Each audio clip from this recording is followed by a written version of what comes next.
বীরভূমের গ্রামে আপনাদেরকে স্বাগত জানাই। পড়ন্ত বিকালে পশ্চিম আকাশে সূর্য যখন ডুবুডুবু, ঠিক সেই সময় আমরা বেরিয়ে পড়লাম বীরভূমের গ্রামের উদ্দেশ্যে। আজকে নিয়ে যাব ছোট্ট একটি গ্রাম, বীরভূমের লাভপুরের শাওরাপুর। গ্রামটি কোপাই নদীর তীরবর্তী, প্রকৃতি সংস্কৃতি মিলেমিশে একাকার। সুপ্রিয় দর্শক, আমি অশোক। আজকে বীরভূমের গ্রামে আপনাদেরকে স্বাগত জানাই। আজকে এসেছি বীরভূমের লাভপুর থানার অন্তর্গত শাওরাপুর বলে একটি ছোট্ট গ্রাম। সেই গ্রামের মানুষের জনজীবন তুলে ধরার চেষ্টা করব। ভিডিওটি প্রথম থেকে শেষ পর্যন্ত দেখার অনুরোধ রইল।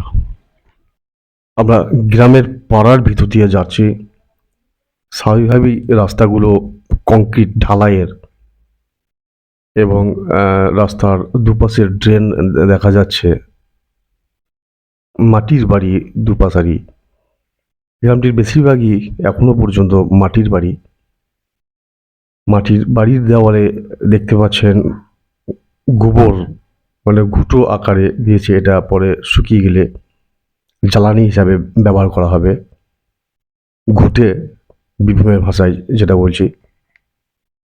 রাস্তার ধারে গবাদি পশু, গরু ছাগল বাঁধা আছে। যেহেতু এখন বর্ষাকাল, কোপাই নদী থেকে মাত্র 100 মিটার দূরে এই গ্রামটি, শাওরাপুর গ্রামটি অবস্থিত। কাজী পল্লী গ্রাম। এই শাওরাপুরের প্রকৃতি সংস্কৃতি, যে কালচার, ভাদু গান, গাছপালা একদম মিলেমিশে, মানে একাকার মানুষের সাথে, যেটা তুলে ধরার চেষ্টা করছি আমি। সাধারণত দেখা যায় গ্রামের মানুষ খুবই সহজ সরল সাদাসিধে। তারা মানুষকে আপন করে নিতে শেখে, নিজের মতো করে তারা আপন করে নেয়। যেহেতু এখন চারিদিকে রাস্তাঘাটের সঙ্গে সংযুক্ত এক একটি গ্রাম, তাই আগের মতো আর কোনো অসুবিধা হয় না বললেই চলে।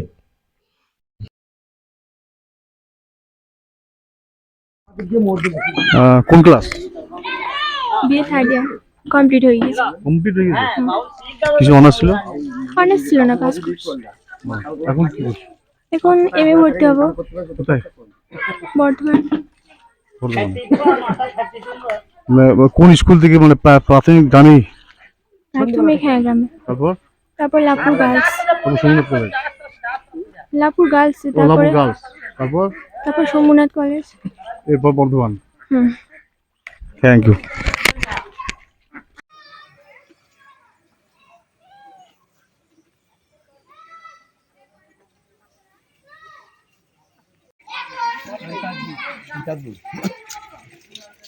প্রতিদিন আসো?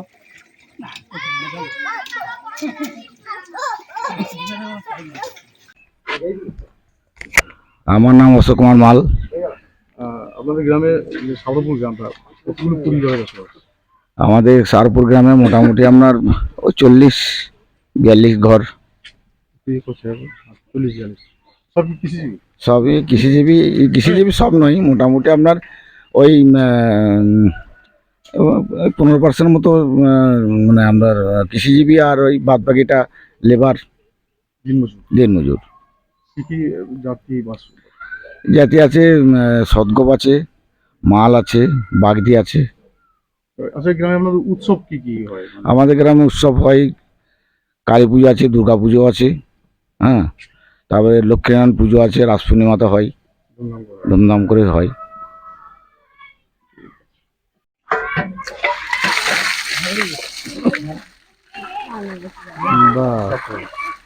আমি এখন পৌঁছে গেছি শাওরাপুর গ্রামের বংশীদার বাড়িতে। বংশীদাকে আপনারা হয়তো চিনবেন, মানে আগের যে ভিডিও আমি ছেড়েছি তাতে বংশীদা ছিল। তো আজকের শাওরাপুর গ্রামের ভিডিওতে বংশীদা আছে আমার সাথে। সেই বংশীদার বাড়িতে আমি পৌঁছে গেছি। বাড়িতে নয়, একটা আশ্রম বলা যেতে পারে। আমি পুরোটা দেখাবো। হ্যাঁ, বংশীদা একটু আধ্যাত্মিক জগতের মানুষ। বংশীদা বাড়িটা আমি ঘুরিয়ে ঘুরিয়ে দেখাচ্ছি। খুব সুন্দর, একদম গাছপালা ঘেরা বাড়ি। বাড়িটা একদম আশ্রম বানিয়ে ফেলেছে বংশীদা। আধ্যাত্মিক জগতের মানুষ তো। আমি দেখাচ্ছি, মানে এখনো আম, বংশীধর বাগানে এখনো আম ফুলে আছে আম গাছে। আজকে তারিখ হচ্ছে আমি বলিনি, আগস্ট মাসের 29। এখনো কাঁচা আম।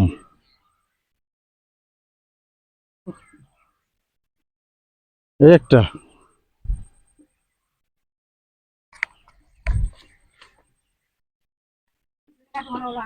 হ্যাঁ এখন ধরে আছে আম। এদিকটা দেখাই বংশীতে কি কি লাগিয়েছে।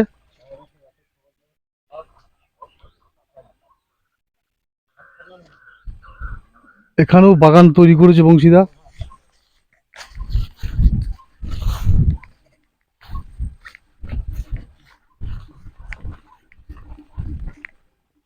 এটা একটা পুকুর, ছোট্ট একটা ডোবা। বংশীদা মাছ লাগিয়েছে নাকি? মাছ ফেলা আছে? ও, তো তুমি মাছ ধরছিলে? বাহ, তো বংশীদা মাছ ধরছে, আমি মাছ ধরাটাও দেখাচ্ছি কিভাবে এই ছোট্ট একটা বাড়ির মধ্যে নিজস্ব একটা পুকুর কাটিয়েছে। সেই পুকুরে বসেই বংশীদা মাছ ধরছে। যাই হোক, টাইম পাস করা হচ্ছে।